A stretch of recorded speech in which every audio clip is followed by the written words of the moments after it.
Foreword. What was the past for human being? What will be the limit point for mankind in the future?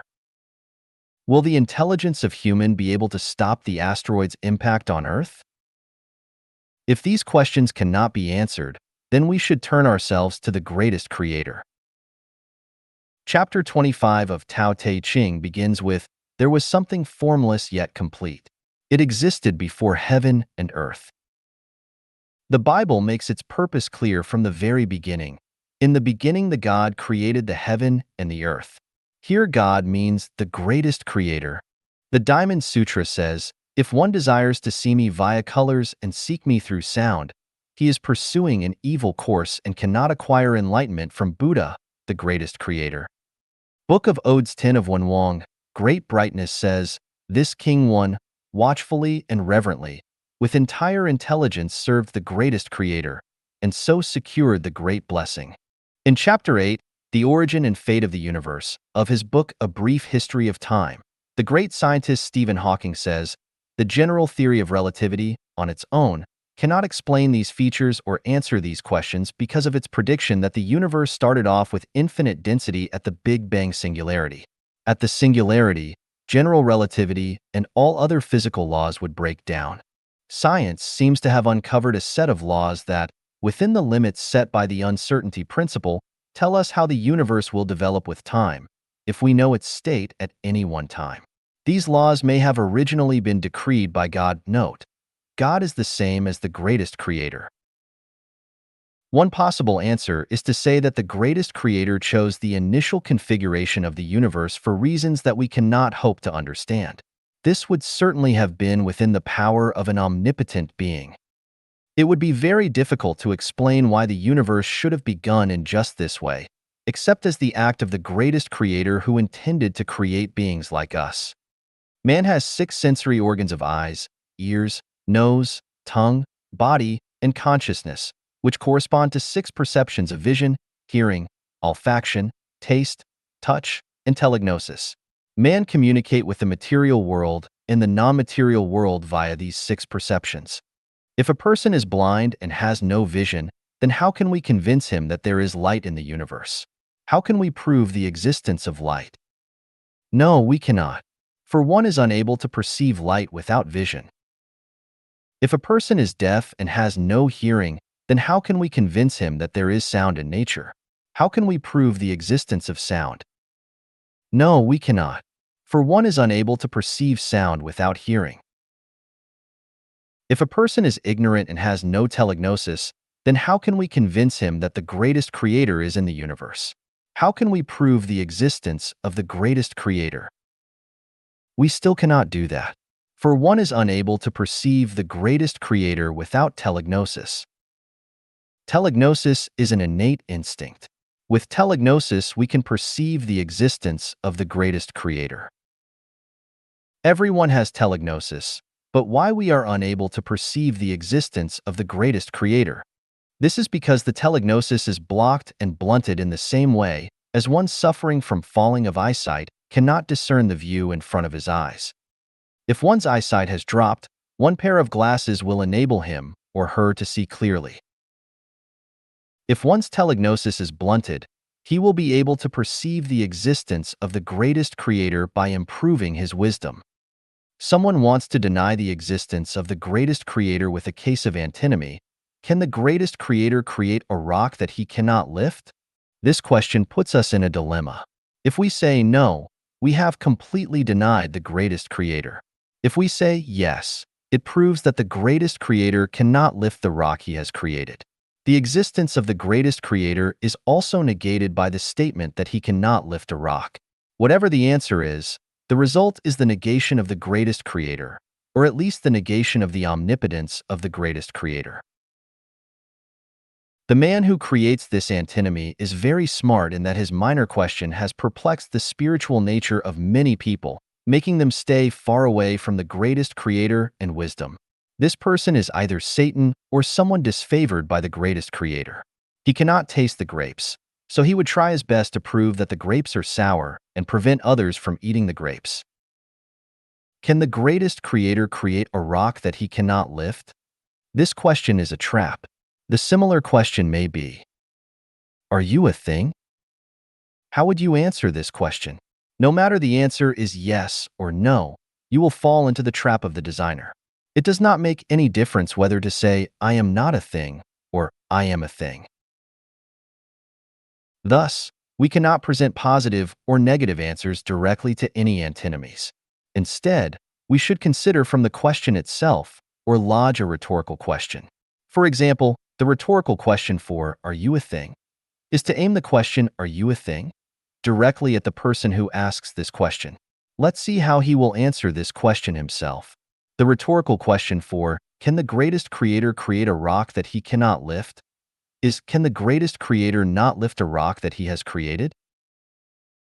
The question, can the greatest creator create a rock that he cannot lift, is not tenable to the greatest creator himself. In the same way, the question, are you a thing, is not tenable to the man himself. In addition, this question itself is a double negation. Namely, whatever the answer is, the question itself has secured the negation.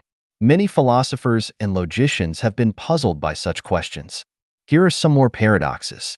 Let's see how you should answer. Are you not an animal born by your parents? Can eyes not see eyes? Is a man not a non-animal? Such questions cannot be answered directly, but with the changes of some conditions. The greatest creator-related question can be answered. The greatest creator can create rocks under any condition. The greatest creator can lift rocks under any condition. Any more questions? The questions can be done in this way if we keep on. I will begin by asking, what is lifting? Does lifting mean holding the rock in both hands and raising it over the head? If the answer is no, what is lifting? If the answer is yes, suppose this rock is the earth and I stand upside down with both hands touching the earth. Isn't the earth over my head? You may reject the interpretation. For the earth is not over my head, but under my head. Okay, what if I repeat the same action and move along the longitudes in 360 degrees? Then should there be a point on the earth over my head?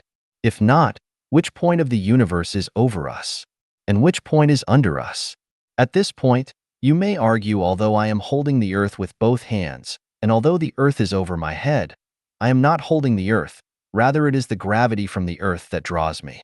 If this is the case, we should negate the meaning of lifting as we have first proposed. That is, holding the rock in both hands and raising it over the head cannot be regarded as lifting. Then what is lifting? No matter how you define the meaning of lifting, I can say I lift the earth as long as I change the direction. And if you say I lift the earth, I can prove that I am not lifting the earth. So, the question, can the greatest creator create a rock that he cannot lift, is tenable or not? We should pursue the greatest creator and get to know the greatest creator. Otherwise, we will not be able to understand the origin of the universe and the origin of life, or the past and future of human being.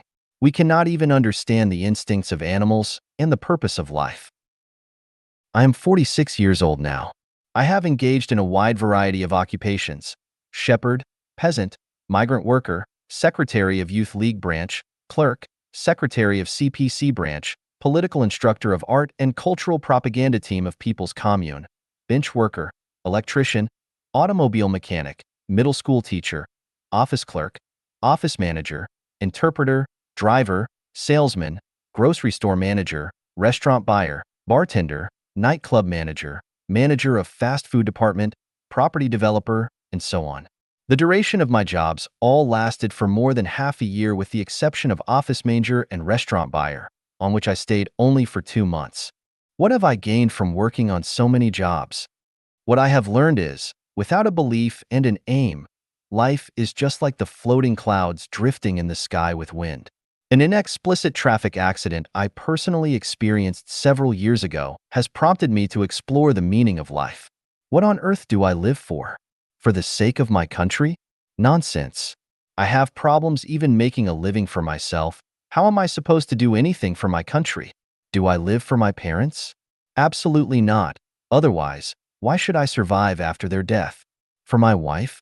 Unlikely. She may enjoy a better life without me being around. Do I live for my children? Not necessarily. How can those childless parents carry on life then?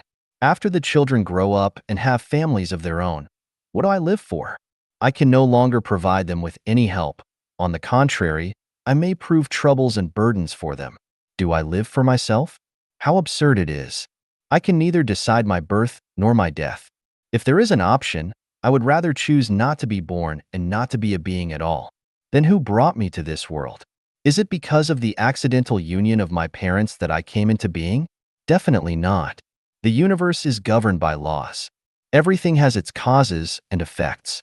Nothing exists purposelessly and accidentally. Everything exists for a particular purpose. Then what is the purpose of my existence? This obscure and confused way of living is beyond my endurance. I would rather die than to live without a clear understanding of myself and the world around. If I have no idea where I came from, then I should at least know where I am heading. Otherwise, it would be a great pity if someday I suddenly get killed in a traffic accident. Can I live a life with understanding if I am wealthy? It seems that there is no single millionaire in the world who has solved the problem of the purpose of living. By the time you have a lot of money, perhaps you don't have much energy and time left. You may have died before you know why you have lived. Besides, money does not come the way as you wish. Otherwise, anyone can be a billionaire. Having power will make one understand the meanings of life? I doubt. There have been many emperors and kings appeared on the stage of human history. Did they really understand the purpose of life? Was there any one of them left us with book on life? How about being a scientist? Great as Newton, Einstein, and Stephen Hawking are, they still wondered the origin of the universe, the origin of human being, and the origin of life. Would I be any better than them if I become a scientist? Moreover, just as I cannot become a singer because I am not born with the gift of a singer, I cannot be a scientist either.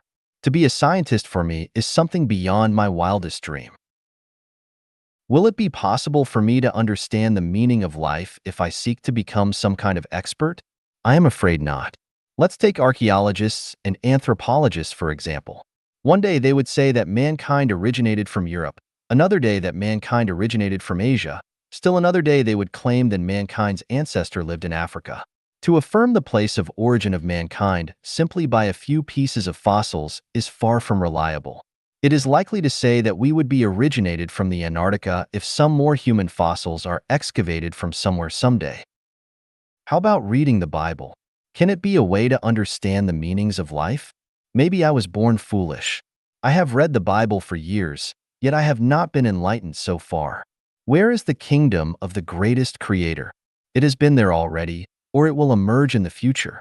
Where would it be if it will emerge in the future? By future, do we mean a millennium, 10 millennia, or 100 million years? My life only spans scores of years. Is there such a thing as the resurrection of flesh and body? How can resurrection be realized? There is no doubt that Jesus is a God. The problem is whether there are any other gods that above Jesus? Why would Jesus undergo suffering if he is free from the control of other gods? Why almost all his disciples died an unnatural death? Is it possible for a God to lose control of his own fate? As a God, why couldn't he protect even his own disciples? Why should they suffer for the blessing of other worldly life? So I rely on Buddhism to guide me. Buddhism preaches the previous life and the eternity, lifetime after lifetime, retributive justice and karma. This makes sense. But how on earth does karma transform? How should a person behave to acquire eternity? Where is the Pure Land? And what does it look like? I have only read a few of the great many Buddhist sutras, so it is not for me to jump to a hasty conclusion. Since Buddhism has existed for more than 2,000 years, it should be able to interpret the meaning of life, but it failed as well. If life is but a process of suffering, why does the greatest creator create so many wonderful things for people to enjoy? If the purpose of life is to attain Buddhahood, then what is Buddhahood? How can we attain Buddhahood? What is the probability of attaining Buddhahood? If only 2 to 3 out of the 1,000 people who practice Buddhism succeed, then the rest would feel quite unwillingly to sacrifice the worldly pleasure.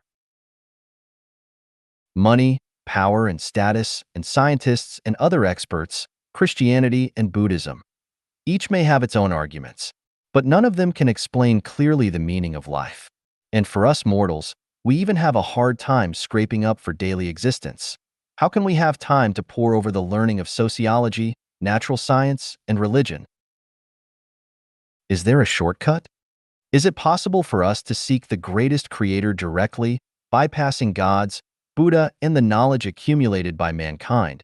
Because only the greatest creator knows all, and only the greatest creator has the ultimate power of decision. Where can we find the greatest creator?